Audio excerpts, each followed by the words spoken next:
স্বাগত ডিবিসি সংবাদে আপনাদের সাথে আছে হিমাদ্রি রাহার। অবশেষে ব্যাংককে হচ্ছে প্রধান উপদেষ্টা ডক্টর মোহাম্মদ ইউনূস এবং ভারতের প্রধানমন্ত্রী নরেন্দ্র মোদীর বৈঠক। বিমস্টেক সম্মেলনের সাইডলাইনে এই বৈঠক চূড়ান্ত হয়েছে। বৈঠকে বাংলাদেশ ভারত সম্পর্কের নতুন এক যাত্রা শুরু হতে পারে বলে মনে করছেন সংশ্লিষ্টরা। এদিকে এই সম্মেলনে ব্যবসা বাণিজ্য, কৃষি ও জলবায়ু সহ 7টি বিষয়ে গুরুত্ব দেওয়ার কথা রয়েছে বাংলাদেশের। বুধবার থেকে ব্যাংককে শুরু হয়েছে 4 দিনের বিমস্টেক সম্মেলন, যাতে যোগ দিতে বৃহস্পতিবার সকালে ঢাকা ছাড়ছেন প্রধান উপদেষ্টা ডক্টর মোহাম্মদ ইউনূস। এবারের সম্মেলনে গুরুত্ব পাচ্ছে কৃষি, ব্যবসা বাণিজ্য ও জলবায়ু সহ নানা বিষয়। সম্মেলন নিয়ে এরই মধ্যে ব্যাংককে সচিব পর্যায়ের বৈঠকে বেশ কিছু বিষয়ে আলোচনা ও প্রস্তুতি সম্পন্ন করেছে বাংলাদেশ। এটা খুবই গুরুত্বপূর্ণ একটা বৈঠক, বিশেষ করে আপনার সমকালীন বিশ্বে যে সমস্ত পরিবর্তন ঘটছে সেই পরিবর্তনের প্রেক্ষিতে আমরা রিজিওনাল ইন্টিগ্রেশনকে অত্যন্ত গুরুত্বপূর্ণ মনে করি। বাংলাদেশ 7টা লিডের মধ্যে একটি লিড, এবং বাংলাদেশের দায়িত্বে আছে ট্রেড, ইনভেস্টমেন্ট এবং ডেভেলপমেন্ট। আমরা আশা করি যে শীর্ষ সম্মেলনে এটা সমান গুরুত্ব পাবে। এছাড়া সম্মেলনে সাইডলাইনে প্রধান উপদেষ্টা ডক্টর মোহাম্মদ ইউনূসের সঙ্গে বৈঠক হচ্ছে ভারতের প্রধানমন্ত্রী নরেন্দ্র মোদীর, যে বৈঠকে বাংলাদেশ ভারতের মধ্যে নতুন সম্পর্কের পথ চলা শুরু হতে যাচ্ছে বলে মনে করছেন সংশ্লিষ্টরা। বুধবার দুপুরে ফরেন সার্ভিস একাডেমিতে ব্রিফিংয়ে প্রধান উপদেষ্টার প্রেস উইং জানায়, প্রতিবেশী সব দেশের সাথে সুসম্পর্ক রাখতে চায় বাংলাদেশ। আমাদের এই অঞ্চলে কানেক্টিভিটি একটা অত্যন্ত প্রধান বিষয়।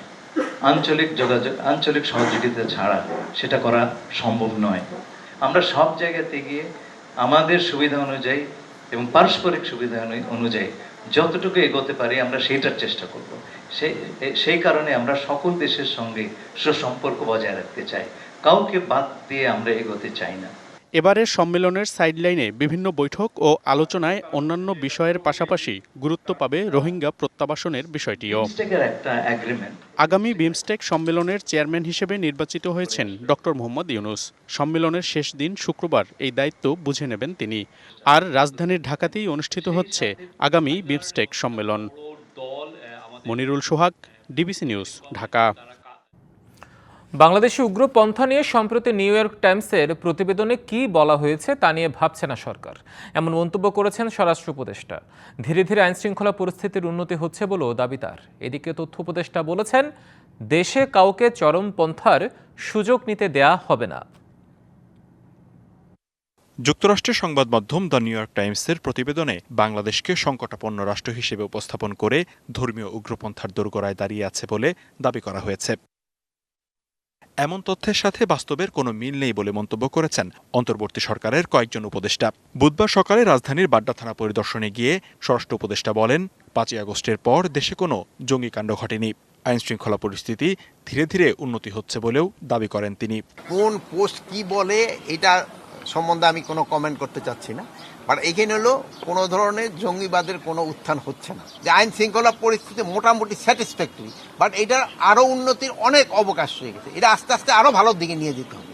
এদিকে কুমিল্লার সদর দক্ষিণ উপজেলায় শহীদ মাসুদ মিয়ার কবর জিয়ারত ও তার পরিবারের সাথে সাক্ষাৎ শেষে তথ্য উপদেষ্টা বলেন, চরমপন্থার সুযোগ কাউকে নিতে দেওয়া হবে না। ওনারা বলতেছেন যে এখানে একটা চরমপন্থা বা উগ্রপন্থার সুযোগ তৈরি হয়েছে নতুন যে পরিস্থিতির কারণে, হাসিনা চলে যাওয়ার কারণে। আমরা মনে করি যে এটা সুযোগটা নিতে দেওয়া হবে না। এটা আমাদের সরকারের পক্ষ থেকে অবস্থান হচ্ছে, এই সুযোগ কাউকে নিতে দেওয়া হবে না। দেশকে অস্থিতিশীল করার চেষ্টা করা হলে সরকার হার্ডলাইনে যাবে বলেও হুঁশিয়ারি দেন তথ্য উপদেষ্টা। সতর্কতার মাধ্যমে সমাধান হচ্ছে না, তাহলে আমরা হার্ডলাইনে যাব। লিখনকান্তি ভৌমিক, ডিবিসি নিউজ ডেস্ক। বিএনপিকে লক্ষ্য করে অপপ্রচার চালানো হচ্ছে বলে অভিযোগ করেছেন দলটির নেতারা। দলের ভাবমূর্তি নষ্ট করার জন্য গভীর ষড়যন্ত্রে লিপ্ত একটি মহল দ্রুত নির্বাচনের রোডম্যাপ ঘোষণা না করলে বিএনপির বিরুদ্ধে প্রোপাগান্ডা দানা বাঁধবে বলে মনে করেন দলটির নেতারা।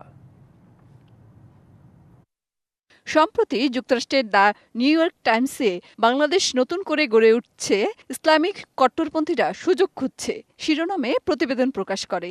এ নিয়ে ইতোমধ্যে অন্তর্বর্তী সরকারের পক্ষ থেকে এই প্রতিবেদনকে বিভ্রান্তিকর ও একপক্ষীয় বলে উল্লেখ করে বিবৃতি দেয়া হয়েছে। বুধবার সকালে বিএনপির নয়াপল্টনে এ নিয়ে কথা বলেন দলটির সিনিয়র যুগ্ম মহাসচিব রুহুল কবির রিজভীও। তারা তো বসে নেই, তাদের অনেক টাকা, অনেক কালো টাকা, এবং এই টাকা তারা খরচ করছেন নানাভাবে বিভ্রান্ত রটানোর জন্য। বিভিন্নভাবে তারা সেই টাকাগুলো ব্যবহার করছেন বাংলাদেশের ভাবমূর্তিকে টার্নিশ করার জন্য। আঙ্গুল দিয়ে দেখান তো দেখি যে বাংলাদেশে কে কোথায় কোন জায়গায় জঙ্গিবাদের উত্থান হয়ে একটা বড় ধরনের কোনো ঘটনা ঘটেছে। আর দলটির মহাসচিব ঠাকুরগাঁয়ে স্থানীয় সাংবাদিকদের সাথে কথা বলেন, যেখানে তিনি বিএনপির বিরুদ্ধে অপপ্রচারের অভিযোগ আনেন। বিএনপিকে টার্গেট করে একটা জিনিস প্রচারণা করা হচ্ছে, যেটা সবচেয়ে বেশি প্রচারণা হচ্ছে, সেটা সোশ্যাল মিডিয়াতে সবচেয়ে বেশি, যে বিএনপি আগে নির্বাচন চায় তারপরে সংস্কার চায়, অথবা সংস্কার চায় না নির্বাচন চায়, হুইচ ইজ এ ব্যাটার্ড লাই।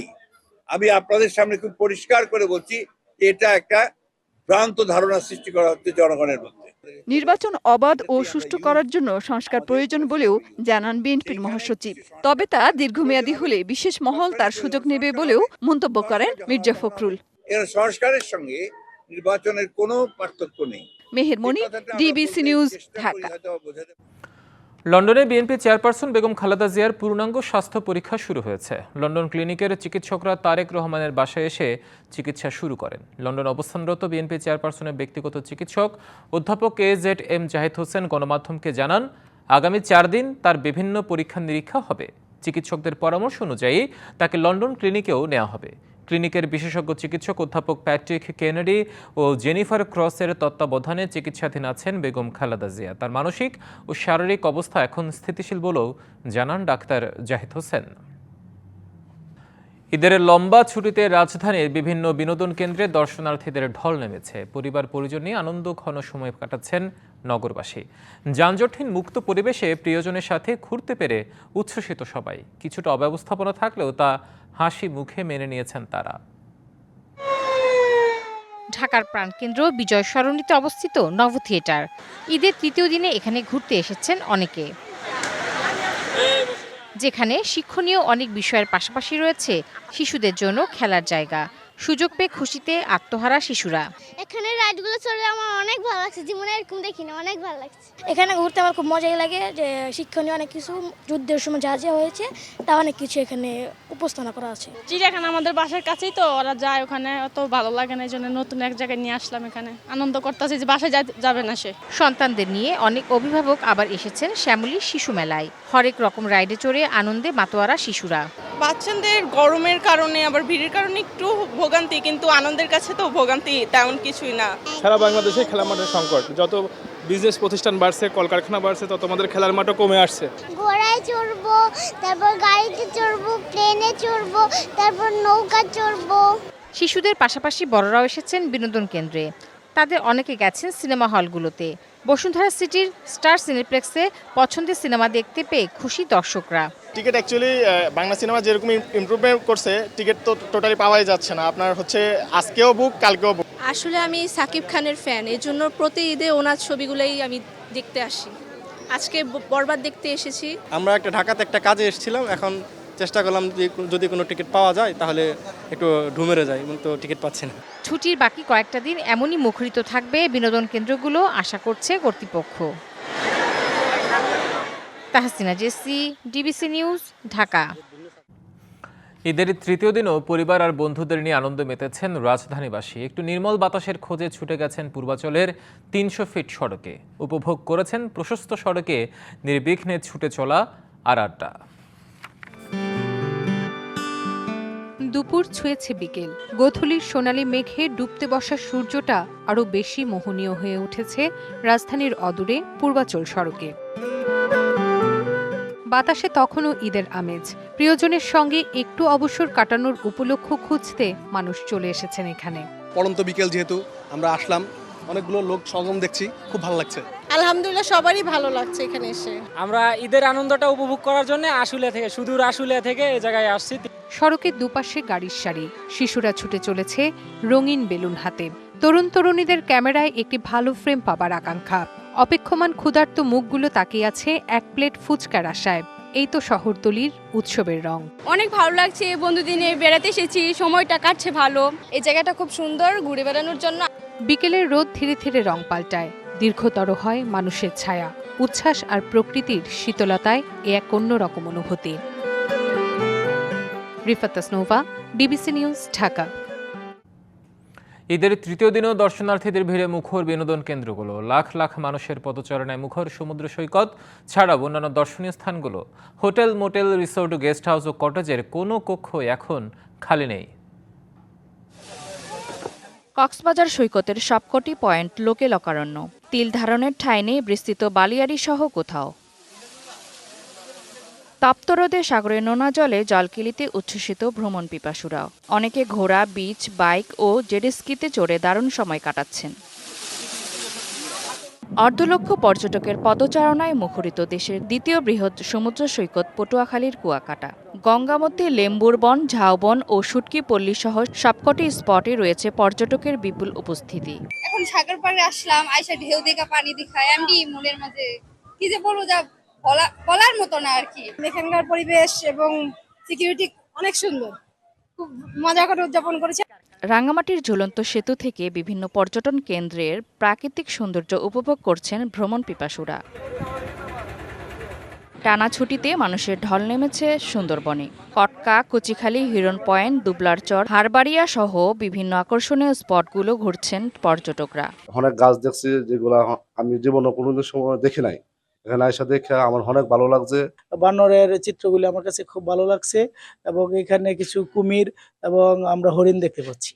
এদিকে সিলেটের ভোলাগঞ্জ, সাদা পাথর, জাফলং, চা বাগান, রাতারগুল সহ সবকটি স্পটে সকাল থেকেই ভিড় দর্শনার্থীদের। উপচে পড়া ভিড় নরসিংদীর ড্রিম হলিডে পার্কে।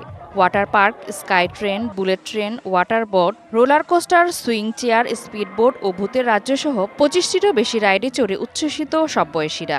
অন্য পার্কের থেকে মোটামুটি এই পার্কটা অনেকই ভালো লাগলো, খুবই সুন্দর। পোলাপান অনেক খুশি, আনন্দ করতেছি, ঈদের আনন্দ। আমাদেরও মন ভালো হইতেছে পার্কে ঘোরাঘুরি করে। আশা করি আর একটু ঘোরাঘুরি করলে আরো ভালো লাগবে। বাচ্চা কাচ্চা, আমার বোন, ভাই সবাই আমরা আসছি, আমরা খুব এনজয় করছি। ঈদের লম্বা ছুটিতে পর্যটকের ঢল আরও কয়েকদিন অব্যাহত থাকবে আশা পর্যটন ব্যবসায়ীদের। Saima Akter, DBC news desk. নওগাঁর পত্নীতলায় জুলাই গণঅভ্যুত্থান পরবর্তী বাংলাদেশ জাতীয় ঐক্য ও রাষ্ট্র সংস্কার ভাবনা শীর্ষক আলোচনা সভা অনুষ্ঠিত হয়েছে। বিকেল উপজেলা পরিষদে উপজেলা জাতীয় নাগরিক পার্টি এই অনুষ্ঠানের আয়োজন করে। অনুষ্ঠানে প্রধান অতিথি ছিলেন দলের যুগ্ম আহ্বায়ক মনিরা শারমিন। অনুষ্ঠানের শুরুতে 2024-এর গণ অভ্যুত্থানে শহীদদের শ্রদ্ধায় স্মরণ করা হয়। অনুষ্ঠানে বক্তারা স্বৈরাচার ও তাদের দোসরদের বিচার নিশ্চিতকরণ, সংস্কার, নির্বাচন ও নতুন বাংলাদেশ গঠনের ওপর গুরুত্ব আরোপ করেন। এতে এবি পার্টির সহ সাংগঠনিক সম্পাদক অ্যাডভোকেট কাজী আতিকুর রহমান, নওগাঁ জেলা এনসিপির সম্পাদক ইমরুল আখিয়ার পরাগ সহ বিভিন্ন রাজনৈতিক দলের নেতা ও ছাত্র প্রতিনিধিরা বক্তব্য দেন। এজন্য বাইরে ফিটফাট, ভেতরে সতর্কঘাট। দুই একটি সড়ক ভালো হলেও বাকিগুলোর অবস্থা বেহাল। বলছি ঢাকা উত্তর সিটি কর্পোরেশনের 23 নম্বর ওয়ার্ডের খিলগাঁও রিয়াজবাগের কথা। এখানে 5 ও 6 নম্বর সড়ক খোঁড়াখুঁড়ি ও বড় বড় গর্তে ভরা। বর্ষা নামতেই হাঁটু পানিতে দুর্ভোগ বাড়ে স্থানীয়দের। দ্রুত সময়ে রাস্তা সংস্কারের দাবি তাদের। খোঁড়াখুঁড়ি, বড় বড় গর্ত, রাস্তায় পানি নিষ্কাশনের পাইপ, এমন দৃশ্য রাজধানীর রিয়াজবাগ এলাকার। জরাজীর্ণ সড়কে চলতে গিয়ে আটকে যাচ্ছে গাড়ি, হেঁটে যাওয়া মুশকিল, আছে দুর্ঘটনার শঙ্কাও। ঢাকা উত্তর সিটি কর্পোরেশনের 23 নম্বর ওয়ার্ডের সড়ক এমনই বেহাল। এখানকার 5 নম্বর রাস্তায় কোনো মতে চলাচল করা গেলেও 6 নম্বর ব্যবহার অনুপযোগী। একটা প্রজেক্ট আসে, তারা এসে শুকনা মৌসুমে কাটাটি করবে, আবার বর্ষা মৌসুমে পানি পুরো জমে থাকবে। আমাদের কাউন্সিলর তাদের সাথে কথা বলছি, এর আগে কথা হয়েছে অনেকবার, যারা প্রতিনিধি ছিলেন তারা আমাদের বারবার আশ্বাস দিচ্ছেন যে আমরা এটা পরিষ্কার করতেছি, ওয়াশ করতেছি। বিভিন্ন ম্যানুয়ালি চেষ্টা করছে, তারা আদৌ করতে পারেনি। বৃষ্টি হলেই এখানে দুর্ভোগ আরও বাড়ে, জমে যায় হাঁটু পানি, ঢুকে পড়ে বাড়িতেও। ময়লার মশার যন্ত্রণা তো রয়েছেই। উঁচাও করবো না, নিচাও করবো না, পাইবও দিব না। বর্ষা আইলে ডুবে থাকে সব। 1 ঘন্টা আধা ঘন্টা বৃষ্টি নামলে আমরা বন্যায় বসবাস করি। পানি নিষ্কাশন লাইনের জন্য 2012 সাল থেকে প্রতি বছরই এসব রাস্তায় খোঁড়াখুঁড়ি চলছে, কিন্তু আসেনি স্থায়ী সমাধান। আগে শুনলাম যে উঁচা হবে, ভাঙতেছে, কাজ হবে, এখন এই পর্যন্ত এসে বন্ধ করে দিচ্ছে। এখন তো রাস্তাঘাটে হাঁটা চলা বিরাট অসুবিধা হয়। যত রিক্সা আছে সব এই রোডে চলাচল করে, এই জন্য তাদের মানুষের বিরাট দুর্ভোগ হয়। বেহাল রাস্তার জন্য ঢাকা উত্তর সিটি কর্পোরেশনের কয়েকজন কর্মকর্তাকে দুষছেন স্থানীয় জনপ্রতিনিধি। অসংখ্য রাস্তা বেহাল অবস্থায়। এই 17 বছরে যারা বলে উন্নয়ন করছে, উন্নয়নের ছোঁয়া বলতে কোথাও নেই। কাজ করতে আসে দেখে অর্ধেক কাজ করছে, অর্ধেক কাজ না করতে উঠে চলে যায়। কোনো তদারকি আছে বলে আমি মনে করি না। রিয়াজবাগের প্রায় 5 কিলোমিটার সড়ক জরাজীর্ণ, যেখানে কয়েক হাজার মানুষের বসবাস। রিয়াজবাগ এলাকার 5 এবং 6 নম্বর সড়কের বেহাল দশা, রাস্তার এক পাশে খোঁড়াখুড়ি, অন্য পাশে খানাখন্দ, সব মিলে এলাকাবাসীর দুর্ভোগ চরমে। তাদের দাবি দ্রুত রাস্তা সংস্কারের। Rakib Hossain, DBC news, Dhaka. DBC সংবাদে এ ছিল এখনকার মতো। ডিবিসি নিউজের সংবাদগুলো পড়তে ভিজিট করুন dbcnews.tv আর ভিজিট করুন ডিবিসি নিউজের ফেসবুক পেজ এবং ইউটিউব চ্যানেল। ডিবিসির সঙ্গে থাকুন।